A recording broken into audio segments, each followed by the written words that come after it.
O senhor citou que teve um episódio envolvendo a vida pessoal do senhor que acabou gerando esse adiamento do Congresso. Foi um episódio que aconteceu, inclusive, na sede do Partido Verde.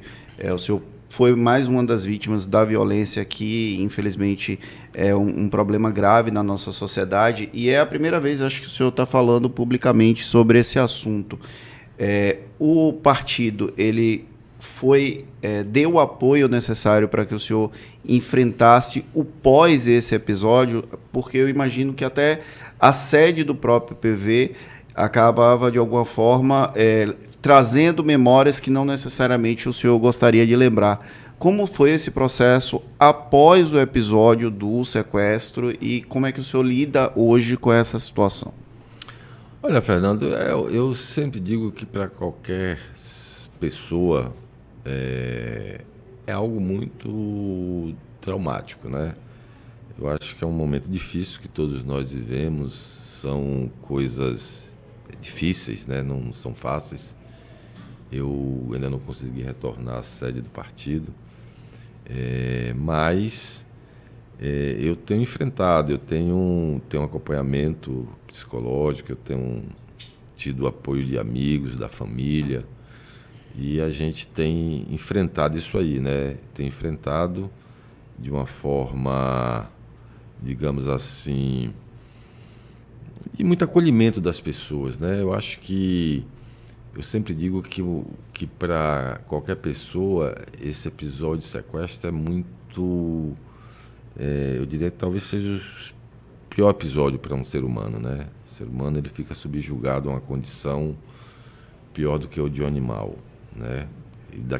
Porque daquele animal que é maltratado. E infelizmente a violência ela é algo que está presente no Brasil inteiro. Em qualquer lugar que você vá, você está sujeito a esse tipo de violência. Eu fui uma vítima escolhida, né?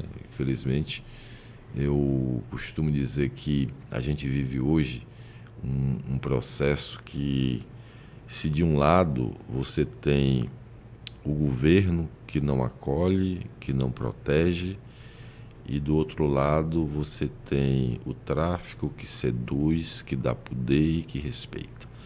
E um governo, eu digo governo, estou falando Do Estado geral, brasileiro, né? Estado brasileiro que não respeita, não protege. O episódio que ocorreu comigo com a pessoa dentro do partido que facilitou a coisa era uma pessoa que eu cuidei muito pessoalmente, ajudei muito, porque eu sempre dizia para ele, olha, nesse país tem condições que são muito difíceis. Preto, pobre da periferia, ele é vítima.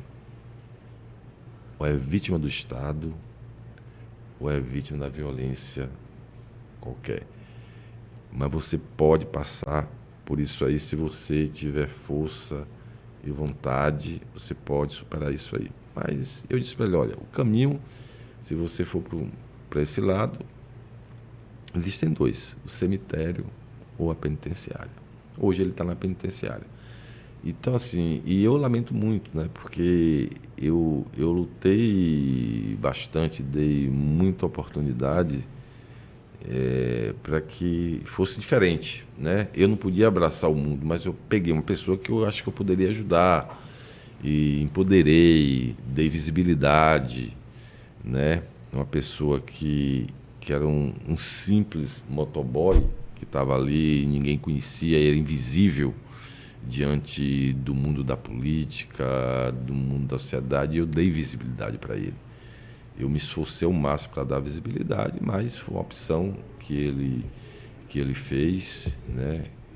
Mas enfim, é algo que com o tempo eu vou superando. Não é fácil, né? Sempre é muito difícil falar sobre esse assunto, mas a gente vai seguindo em frente aí e a cabeça voltando a funcionar de forma mais normal. E torcer, né, que a gente encontre, porque aí você tem dois lados. Você tem um lado que eu digo sempre que é o lado irracional.